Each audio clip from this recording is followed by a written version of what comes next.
सबैजनालाई नमस्कार।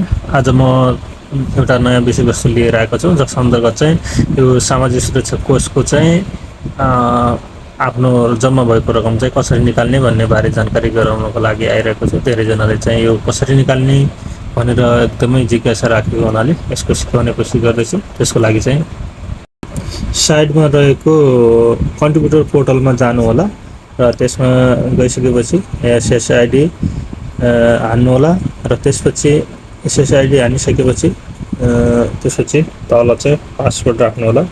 त्यसपछि तपाईले लगइनमा क्लिक गर्नु होला। लगइनमा क्लिक गरिसकेपछि पासवर्ड चाहिँ सेभ गर्ने के गर्ने भन्छ त्यो चाहिँ नगर्नु होला। त्यसपछि यहाँनिर आफ्टर इम्प्लोइमेन्ट अप्सन आउनुपर्छ।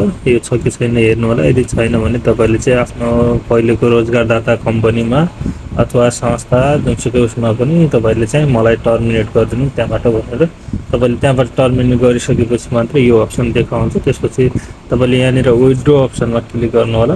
विथड्र अप्सनमा क्लिक गरिसकेपछि यहाँनिर चाहिँ अनि तपाईको चाहिँ कति जम्मा भएको छ के छ सबै देखाउँछ। यहाँनिर चाहिँ यो देखिसकेपछि त्यसपछि तपाईले यहाँनिर त्यसपछि तपाईको यसमा चाहिँ यहाँनिर चाहिँ मनोवृत्तिभरण योजनाको पेन्सनमा जम्मा भएको रकमलाई चाहिँ अवकाश कोष योजनामा चाहिँ हस्तान्तरण गर्छु भन्ने अप्सन देखाउँछ। यसमा चाहिँ तपाईले क्लिक गर्नु होला। यो चाहिँ तपाईको 2078 भन्दा पहिलाकोलाई चाहिँ यो अप्सन छ, त्योभन्दा पछिकोलाई चाहिँ यो अप्सन छैन। त्यसपछि त्यो अल भन्ने उसमा क्लिक गर्नु होला। त्यहाँनिर चाहिँ कति रकम निकाल्ने पर्सेन्टेज अथवा के त्यो चाहिँ क्लिक गर्नु होला। त्यहाँनिर चाहिँ अहिले चाहिँ हामी अल निकाल्ने।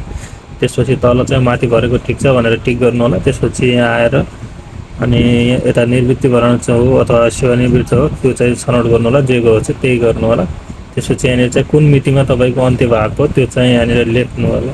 मिति लेख्नुभयो भने लेख्ने मिति अब नेपालीमै लेख्नु होला। प्रायः जस्तो नेपालीमा लेख्दा राम्रो हुन्छ। अब इङ्ग्लिसमा त्यति मान्दैन। नेपाली इयर अनुसार लेख्नु होला। नेपाली इङ्ग्लिस आउन त इङ्ग्लिसमै लेखिन्छ तर पनि त्यसपछि चाहिँ तपाईको यहाँनिर 3टा डकुमेन्ट मागेको छ। रोजगारदाताकोबाट दिएको होला र म चाहिँ यहाँ डकुमेन्ट अट्याच गर्न देखाएँ। यसरी गर्नु होला। त्यसपछि तपाईले चाहिँ अब मैले एसएसएफ रिलिजको लेटर अट्याच गरेँ। त्यसपछि अट्याच गरिसकेपछि ब्याङ्कको चेक स्क्यान गरेको छ त्यसलाई पनि अट्याच गरेँ। त्यसपछि चाहिँ तपाईको रोजगार अन्त्य भएको चाहिँ जानकारीको लागि चाहिँ एउटा जुन वर्क एक्सपिरियन्स लेटर भन्ने हुन्छ त्यो राख्दा पनि हुन्छ अथवा रोजगारी अन्त्य भएको जानकारी हुने पत्र चाहिँ राख्नुपर्ने हुन्छ। त्यति गर्नुभयो भने चाहिँ तपाईको चाहिँ अनि अब डकुमेन्ट पुरा हुन्छ। त्यसपछि चाहिँ तपाईले यो सबमिट भन्ने अप्सनमा क्लिक गर्नु होला। त्यसपछि यहाँनिर त उसले भन्छ यदि तपाईले भरेको विवरण ठिक छ के छ सबै हेर्नु होला। हेरिसकेपछि ठिक छ भन्ने भयो भने ओके गर्नु होला। त्यसपछि सबमिसन नम्बर आउँछ। सबमिसन नम्बरलाई सेभ गरेर राख्नु होला। धन्यवाद। तपाईलाई यो भिडियो कस्तो लाग्यो? जस्तो लाग्यो त्यस्तो प्रतिक्रिया दिन नबिर्सनु होला। तपाईँ चाहिँ मेरो च्यानलमा नयाँ हुनुहुन्छ भने च्यानललाई चाहिँ एकपटक सब्सक्राइब गरिदिनु होला।